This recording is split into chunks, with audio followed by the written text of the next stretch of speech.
Jadi nak buat obat, nak buat penawar, jangan air hak rebus dengan api. Okey? Baik, nak ajar ni. Start malam ni, siapa yang ada darah tinggi, siapa yang ada kecil manis, siapa yang ada kolesterol, siapa yang ada lemak tepu, tolong beringat. Siapa yang asid urik tinggi, gout, bukan go out. Gout. Kalau go out, tak sebab ubat ah. Kalau baru go, mati ya go out.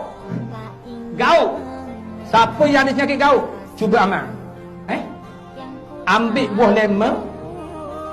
Buah lemon. Amal tiap hari tak apa. Buah lemon, belah dua, peroh air dia lebih kurang 1 sudu so.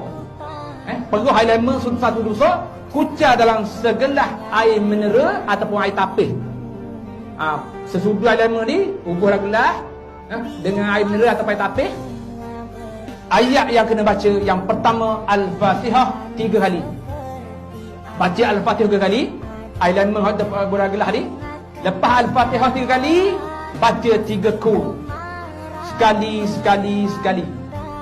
Kul huwallah, kul a'udzu birabbil falaq, kul a'udzu bin nas, baca sekali-sekali. Dan yang terakhir, tutup dengan selawat Nabi 7 kali. Selawat pendek boleh, selawat panjang boleh. Allahumma salli ala sayyidina Muhammad boleh.